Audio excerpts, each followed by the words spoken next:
Hey guys, welcome to the next code. This is Coder Nick.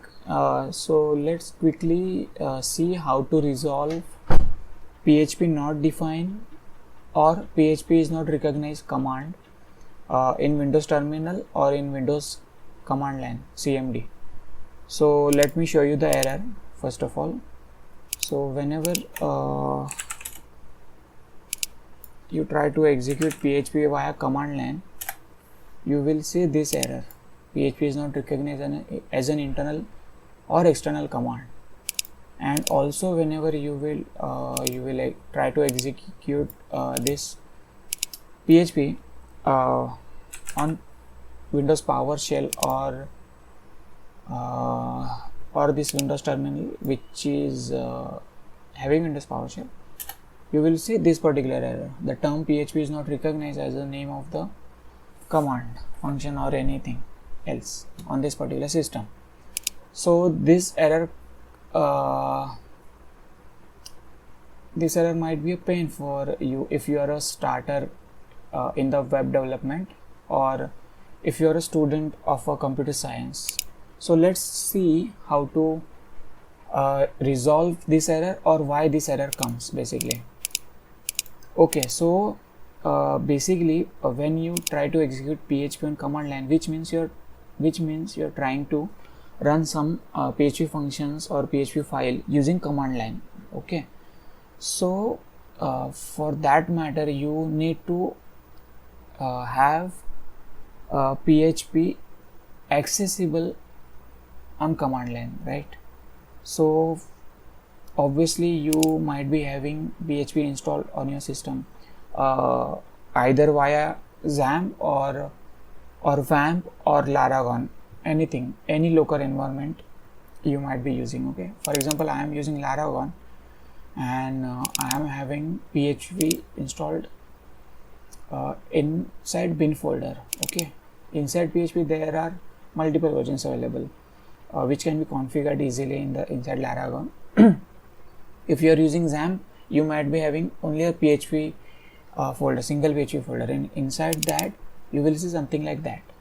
So here is the PHP.exe file available, right? So this particular folder should be set as a path inside that CMD window, or to have it accessible throughout the computer, you can add this PHP path inside the environment variable. So search for environment variables. Here you can see edit the system environment variables. So what are environment variables? Basically environment variables are the variables which can be accessed throughout the computer inside any directory inside this particular computer. So these are nothing but simple variables, key and value pair.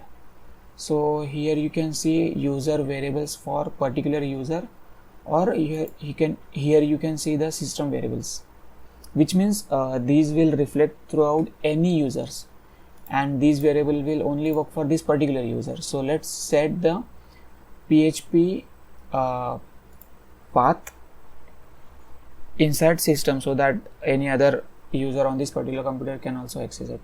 So search for path variable and click on edit. Here you will see many of the variables be there. So just click on new and copy that path here. Okay, and that's it. And here I need to move this particular entry above the composer because composer is dependent on PHP, that's why. But you can ignore this particular thing. The important thing was adding this PHP path inside this variable. Click on OK. Make sure you are adding it inside path. Okay, not anything else. So click on OK and click on OK. So let's quickly see whether this worked or not. I am opening CMD here and I'm writing PHP Yeah, so basically this worked. The error which is PHP does not recognize is not coming, so it's trying to execute or load some PHP stuff. I'll just check the version. You can see PHP 7.4.16, which means the PHP is available on the CMD as well as on Windows terminal, which is having Windows PowerShell inside it. Let's see php-b. Yeah, you can see that this came. So that was it. The environment variable is very important inside Windows for developers, especially for developers. So that's it, guys. Thank you for watching this tutorial. If you think this was helpful, please like the video. If you face any challenges, please comment down this particular video. I'll try to help, and subscribe to the channel if you if you are looking for these kind of videos in the future. So thank you. See you in the next one.